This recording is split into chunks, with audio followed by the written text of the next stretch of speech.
Welcome to the Daily Record High School Football Insider. I'm sports editor Aaron Dorksen, along with Andrew Vogel. He's sitting in for our esteemed colleague Mike Plant this week. Mike was so excited that he correctly picked the Browns to beat Minnesota, the only one on our panel, that we haven't seen him since. He's been celebrating and prancing all around the streets of Worcester about the big Browns win. No, seriously, Mike's on assignment. We expect him back this week. But Andrew, it's good to have you with us.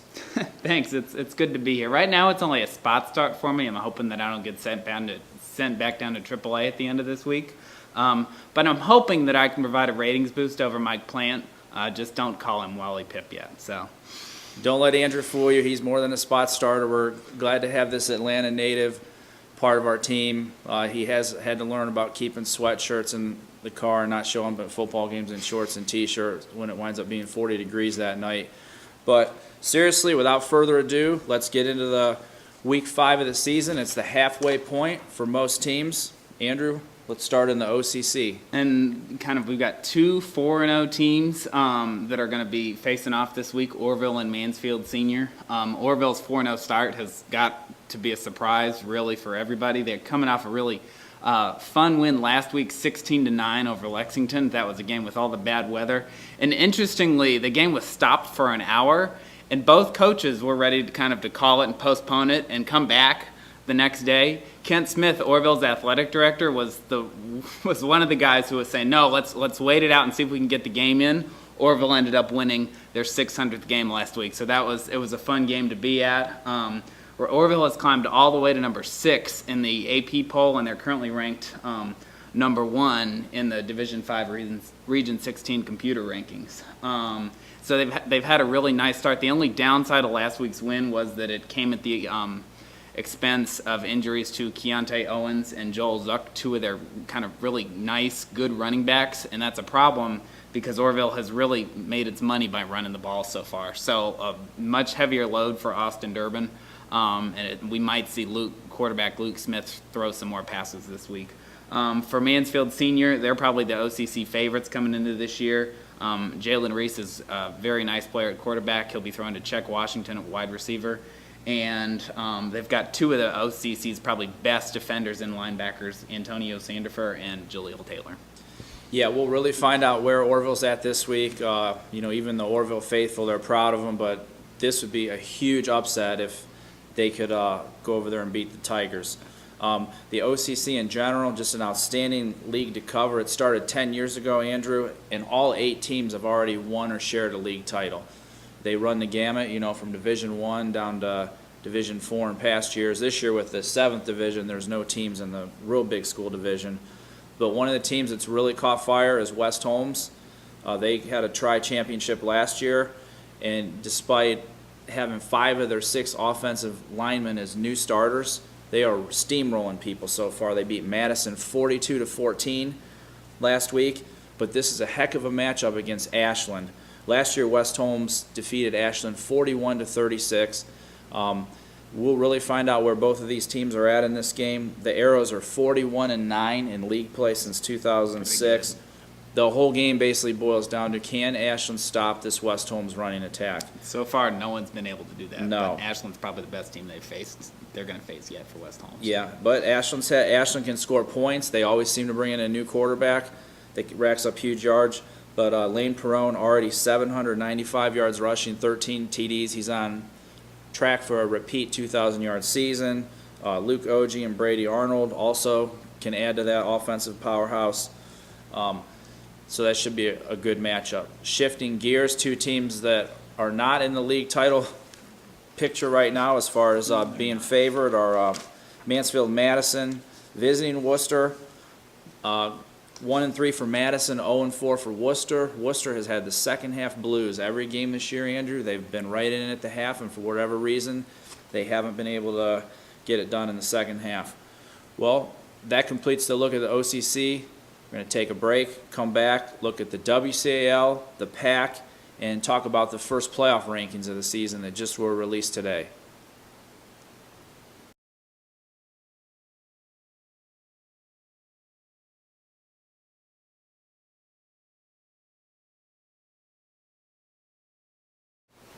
All right, Aaron, in past years, kind of a lot of our local teams have been in Division 4, Region 13. With the addition of the 7th division in OHSAA this year, we've got most of our teams in Division 5, Region 16. And right now, we would have 2 teams. If the season ended today, we'd have 3 local teams in the playoffs from that division, and 2 that are right on the outskirts looking in. Orville is the top-ranked team, as we talked about before. Loudonville is at number 4, Northwestern at number 7, Norwayne at number 9, and Waynedale at number 10.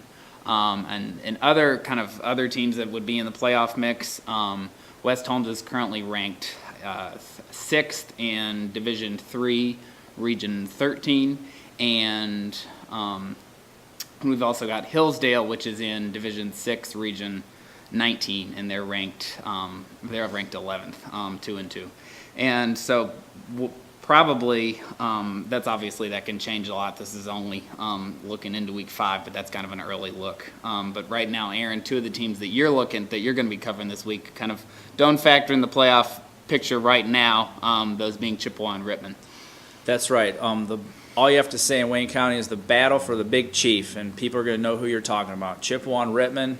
Unfortunately for these 2 teams, most years they're nowhere near the playoff hunt. But I know they're working hard. They both have Chippewa has a first-year coach in Mike Bohley. Bill Dennis has only been there about 3 or 4 years. They're trying to turn things around.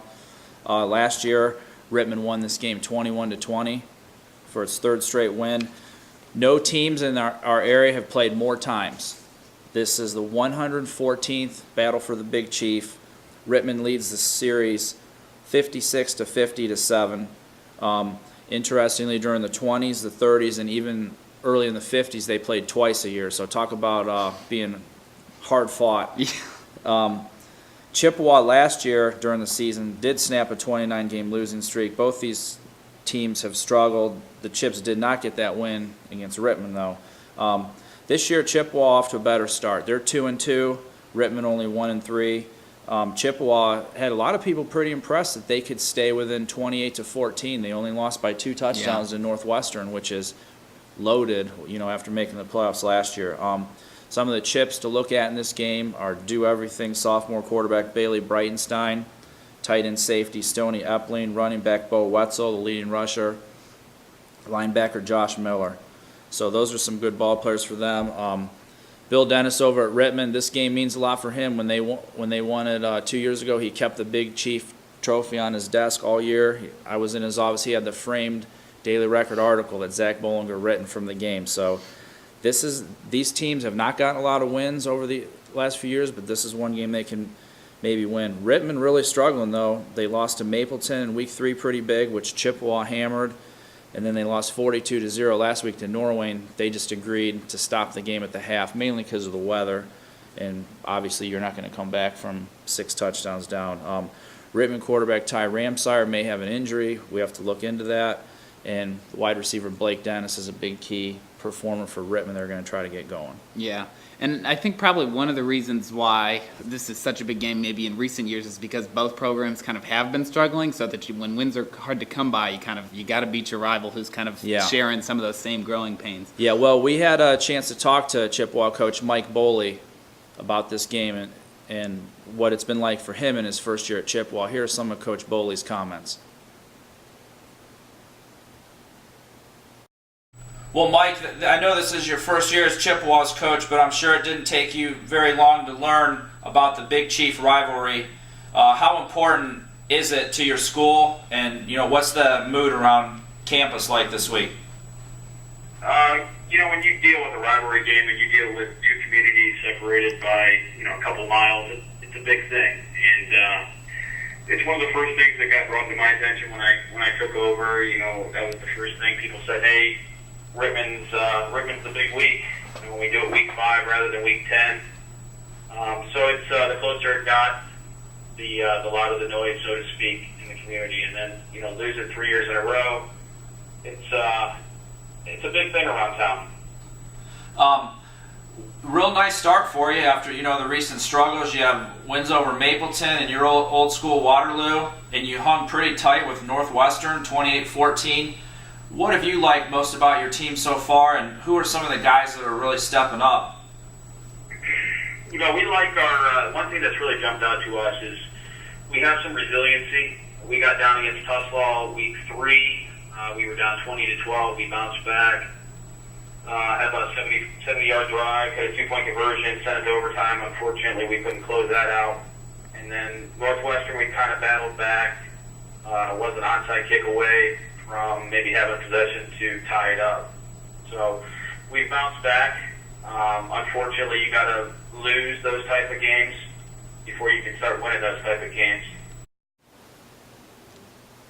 All right, well, it was good to hear from Coach Bohley. Some of the other games that we'll be looking at, Waynedale and Norwayne. Who would have guessed that entering Week 5, both of these teams would have identical records? Norwayne, a team that's been to the Final Four 2 years in a row, and Waynedale, a team that was 0-10 last year. But Waynedale's gotten off to a nice start, and Norwayne now has 2 wins. Like I think we said earlier, if the season ended today, both of these teams would be right on the outside of the playoff mix. Norwayne's starting to get its running game together. Jeremy Miller's rushed for 100 yards in each of the last 2 weeks, and that's really big because Joe Harbour has talked about how his passing attack gets a lot of the attention, but what makes that offense go is the balance. And for Waynedale, they got back on track with a big game from Ren Weaver. He's the catalyst for him. He had 100 yards both running and passing last week. So if Waynedale is going to keep this close, Weaver's got to have a big game. Yeah, those are good matchups. Norwayne, they're 3-1 to start the year, so they're right back in contention for the playoffs. Smithville 0-4 is going to visit Hillsdale 2-2. I had a chance to see Hillsdale beat Dalton pretty good last week, 41-7. Corbin Major returned from an ankle injury, but before they showed that he was okay to run, he threw a touchdown pass on the Falcons. First play from scrimmage to Doug Klein, and then he went on to run for 2 TDs, top 100 yards rushing. Hillsdale really looks strong, and they're probably going to be a big favorite against a rebuilding Smithville team. Ryan B., I can see why he's going to Marshall. 6'7", about 250. I don't think I've ever seen a bigger kid. They're getting a nice player in Marshall, yeah. On a Wayne County Athletic League team. So another big matchup. Balls are going to be flying through the air over at Jack Miller Field when Fairless, a surprising team, visits Triway. What do you see in that game, Andrew? The balls are going to be flying a lot for sure. Fairless has got a great quarterback in Hunter Wells. He's committed to Youngstown State University, and he's currently, I think he's 11th currently in the Stark County passing yardage all time. And if he kind of keeps at the rate that he's going to go, he's going to finish high up there on the all-time list. They've also got a nice running back in Jeremy Mahaffey to hand off to. And Triway strung together 2 nice wins. Parker Carmichael also ran for 85 yards last week to pace the ground attack. And so this is Triway's kind of trying to get back on the right foot after starting 0-2. One game that we kind of probably should go back to, Dalton and Northwestern. Dalton, a team that historically likes to run the ball, but this year they're kind of doing more passing. Last week they had over 220 passing yards and only 87 rushing yards, which is not what you think of when you think of Dalton. They're a team, Mike Doty thought at the beginning of the year they could be a playoff team, but I really this is a must-win game for them. At 1-3, you fall to 1-4, it's tough to make the playoffs. And for Northwestern, they're gonna try and run the ball. Tyler Smith got the ball 36 times last week, and he ran for 213 yards. And interestingly, in the second half, Northwestern ran the ball on 25 of 26 times. So kind of feels like the roles have reversed a little bit, kind of when you think of those two teams. Yeah, the Bulldogs are going to have to stop somebody on defense. They did move the ball at times, but then they turned it over in the red zone about 3 times. So the Bulldogs are really going to have to improve in a hurry in that one. To complete the area schedule of games, Andrew, we're going to have Loudonville undefeated. They're going to go visit Willard, and Cloverleaf will travel to Wadsworth. That completes a look at the Week 5 matchups. And thanks again for watching the Daily Record High School Football Insider.